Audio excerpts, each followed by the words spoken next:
That explains the whole thing about the philosophy behind the party APC.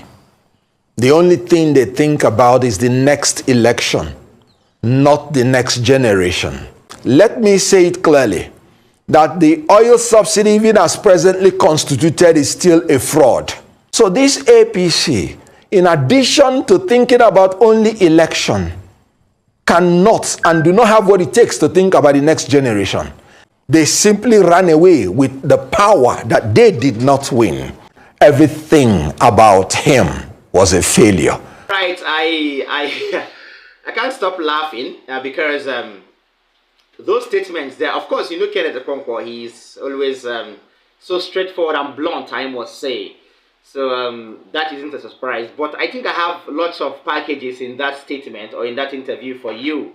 Yes, so without much ado, welcome to Nation Voice Tower, your most preferred YouTube channel. My name is Angelo, your anchor. This is another episode of What is Trending. Kenneth Okonkwo, member of the Labour Party Presidential Campaign Council and also part of the Labour Party and Peter Obi legal team in the ongoing presidential elections petition, has called out the government of Asiwaju Bola Ahmed Tinibu and has also castigated both the former government of President Muhammadu Buhari and the present one too.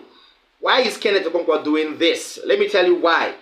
Kenneth Okonkwo really splashed backlashes on the President Asiwaju and his subsequent subsidy removal, and then his predecessor too, President Muhammadu Buhari, on the issues of fuel subsidy and so on, over the statement that was made by Buhari a fortnight ago when he said that he would have removed oil subsidy long ago, but he didn't because he wanted his party to win.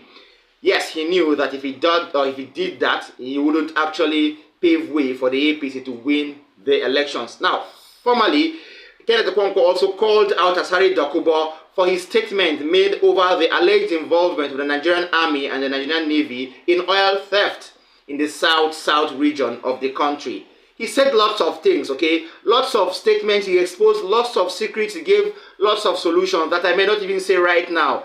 So I think it's better off you hear it from the horse's mouth so you'll understand what Kenneth Okonkwo has been saying over time during this interview. Without much ado, watch Kenneth Okonkwo talk from the studio of Arise News. I think after saying this, you would arrest whoever is involved. Let me not name names. Stay tuned.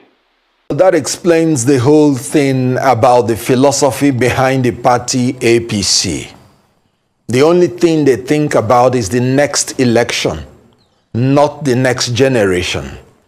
That a man came to power proclaiming subsidy as fraudulent and still sustained the fraud for 8 years just because he doesn't want to lose an election tells you the whole failure that has become APC.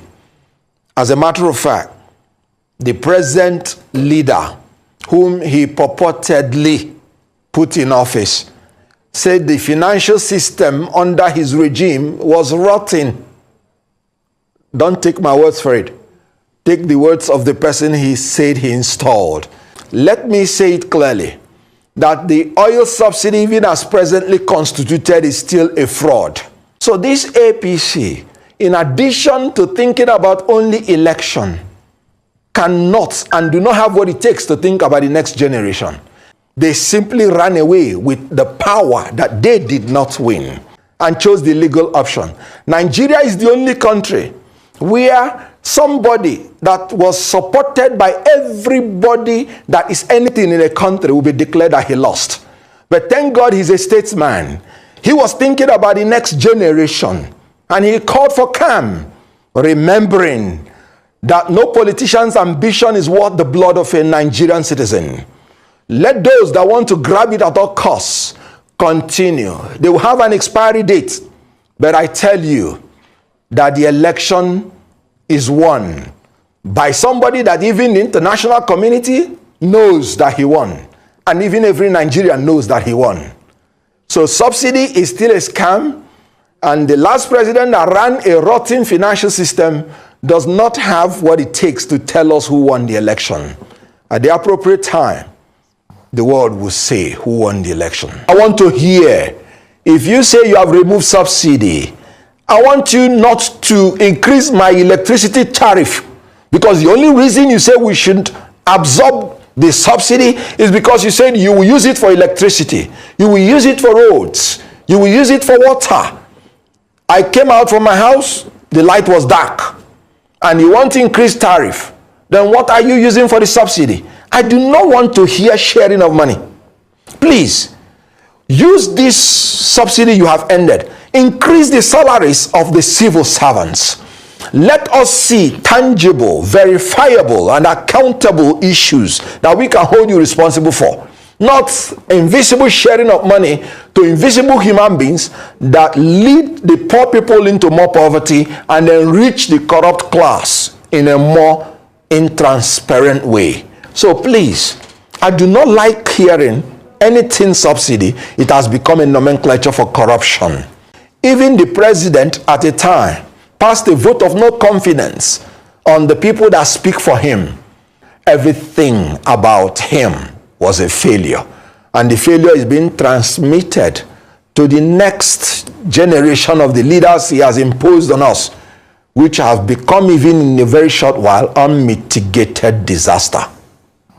Staying somewhere in France, embarking on a private visit to London, and staying there to dictate economic policies does not make it work.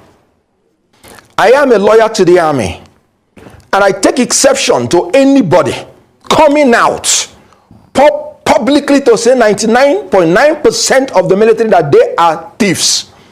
I say this because I have defended some officers in the court martial, and some of them proceeded from there to go and die in the field fighting for us. Around the world, when you talk about army as an institution, what you do is to appreciate them for their sacrifices. And I use this opportunity to tell all the military men and paramilitary that are dying for us, we love you, we appreciate you, you are the best fighting force in Africa, and nobody can take that away from you. Now, the army are mere hands and legs. They are the striking force. They are not the head that determines what they do. It is preposterous. It is very, very ridiculous that you to blame the hands and the legs that are made striking force without blaming the head that gives the order to what they do. If I am moving my hands and legs, my brain is controlling me. The political class that are issuing the orders, which the army and the police and the paramilitary are obeying at the last order, should be blamed squarely. They are the 99% thieves, and our military, they are the best striking force in Africa. I take exception to allowing non-state actors to denigrate state actors. I use this opportunity to tell them, God bless you for what you're doing. May God protect our troops. We appreciate you and we love you, and nobody can take it away from you. So this government should stop psychologically tormenting the established state institutions by non-state actors, sitting in Aso Rock with coat of arms on their head. And let me say this thing, and I say it humbly and respectfully. I am aware that some time ago that these people were giving a lot of money to protect our oil pipelines and ensure that bunkering stops. Is it not ridiculous that they are coming back to blame the army after taking huge money from the Federation, that the army is still stealing the oil? No. All right. I hope you are surprised as me too, because it's been long Kenneth Okonkwo has welded a mic or has spoken in front of a screen. Yes, aside the ongoing petition, that's where we see him speak lots of the time these days. So this time around, he has given it hot to the All Progressive Congress and the government of Asiwaju Bola Ahmed Tinibu. He said, and I reiterate, you don't stay outside the country and make armchair decisions, make laws, enact acts, and so on. Okay, he was referring to the president. I don't know why, but I think Kenneth Okonkwo is standing on a very, very strong platform that I can't really fathom right now, for him to have that courage to speak to Asiwaju Bola Ahmed Tinibu in that manner. Well, it is true. Yes, it is true. You can't stay in France, stay in Switzerland, stay in London, UK, meeting people, and sit and make constitutional laws for us. Please, the president should come back. You belong here. the summit with world leaders is over in Paris. So we urge Asiwaju to come back. And yes, it is no longer news. He came back last night, but I think that particular journey officially has been long overdue. So thank God he's back to the country. Please, I should do well to fix the issues that are giving Nigerians headache. And then, as Kenneth Okonkwo said, stop inviting people who are sort of unpolitically related to the present regime to come and make politically related statements. It is a kind of error to the governance of this new regime, because we can't have that happen. We've seen issues in the past government where there were no room for people outside the government to come and make armchair decisions and statements that will indict security agencies like the Nigerian Army and lots of them, and all of that. So people like Asani Dokubo in specific statements should stop coming to the State House, because we've been given few opportunities to come and make derogatory statements at respectable agencies like the Nigerian Army. Please, we should take note. That is that from Kenneth Okonkwo and what he has to say. I will say outrightly that what he said was self-explanatory, so I wouldn't delve much into his words. Now to the issue that I feel would be of utmost importance to Nigerians. There is this viral video that was tendered by the Labour Party and its council to the tribunal during the ongoing petition at the Court of Appeal. This evidence was tendered by a witness from Arise News Studios. This particular video actually came on board a few weeks ago before the election time, but it went off over a fortnight or so. But we laid hands on it. The video is that having Professor Mahmood Yakubu, the chairman of the INEC Commission, or the chairman of the Independent and National Electoral Commission, where he made a vow to Nigerians. I reiterate, he made a categorical statement that there will be transmitting of results electronically. I repeat, electronically. And that is the point where Labour Party has held him hostage, because he didn't work according to his words. And I think that this particular statement will in future indict the chairman of the commission, because he went directly opposite what he made, or the promise he made to Nigerians. So if you missed that video, I think this is the right time to bring it to your doorsteps, because that is the only thing Nation Voice Tower does, to make you stay glued to the polity of the country. Watch Professor Mahmood Yakubu make that statement during the time before the election time. As a commission, we have no illusion that it is going to be easy to root out the negative influence of money on our elections, but we are determined to tackle the problem. We fully realize that today's initiative will not go down well with people who may not be committed to the growth of our electoral system and the consolidation of our democracy. We expect them to fight back. There will be both covert and overt pressure, countervailing actions, and even threats by vested interests. I wish to reiterate that our loyalty is to Nigeria and our allegiance is to Nigerians. We are committed to working with the collaborating agencies to see that this initiative succeeds in the 2023 general election and beyond. Let me similarly reiterate the Commission's resolve to continue to employ both technology and administrative measures to strengthen Nigeria's electoral process. I assure Nigerians that preparation for the 2023 general election is on course, and we shall not be swayed from that course. Be assured that the beavers has come to stay. Electronic transmission of results has come to stay. Public display of polling unit results through IREV has come to stay. With today's initiative, the elimination of the negative use of money in our electoral process will be tackled head-on. Once again, I would like to appreciate the Nigeria Police and other security and safety agencies, the ICPC, the EFCC, the MBC, and ACON for their support and partnership. I would similarly like to appreciate the Nigeria Financial Intelligence Unit, the Broadcasting Organization of Nigeria, the Newspaper Proprietors Association of Nigeria, political parties, civil society organizations, trade unions, professional bodies, financial institutions, and all our invited guests for honoring our invitation and for standing by INEC in our shared commitment to credible elections in Nigeria. Okay, I guess you will now understand why the Labour Party had to tender this video as evidence. We can say right now that Professor Mahmood, I would say with my head up, Professor Mahmood is not a man of his words, because if he were a man of his words, then he would have worked in accordance with what he said in that video. We don't want to know if glitches, if hitches, if network issues, if one or two technical difficulties occurred during the time. But the commission took over 300 billion to really prepare for this election. Then why will he tell us that of all times during the election period, the transmission of the presidential election results was marred by irregularities and glitches? This is something we should all look into.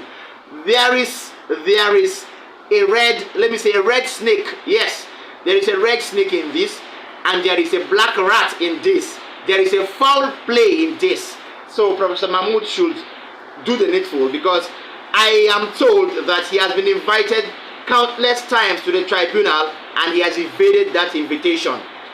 I think more action should be taken, as well as quick security action, because if the CBN governor can be indicted, if the EFCC boss can be indicted, then who is Mahmood? So please, the various agencies involved and the government of Asiwaju should look into it. If you don't look into it, that means something is fishy. Finally, still on the commission, I have something different.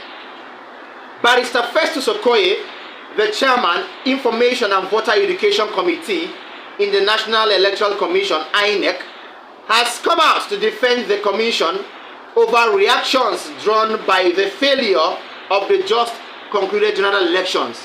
Well, he said that glitches and hitches and other irregularities should not be the baseline that the commission should be judged over its conduct during the electoral period. This was coming after the European Union made statements yesterday over their disappointment in the way the commission undertook the election process and so on and what have you. The European Union actually called out the commission and alleged that there were a high level of brutality, high levels of, let's say, injustice, and a touch of electoral violence that actually marred the whole electoral process. So I think I will hold Barrister Festus Okoye for his words. Watch him make this statement in an interview yesterday. To judge the entire performance of the commission on the basis of glitch in result upload for the presidential election. You heard the European mission say, the European Observation Mission, say that there were substantial and significant and fundamental improvements in the conduct of the governorship and state assembly elections. That is a positive sign. Nobody has also faulted the conduct of the senatorial and House of Representatives elections. That is, for me, is also a positive sign. Now, but we must also recognize the fact that the law itself has also given the political parties the opportunity to know what goes on at each polling unit. Almost all the political parties, or at least 5 of the political parties, nominated and got accredited over 170,000 polling agents.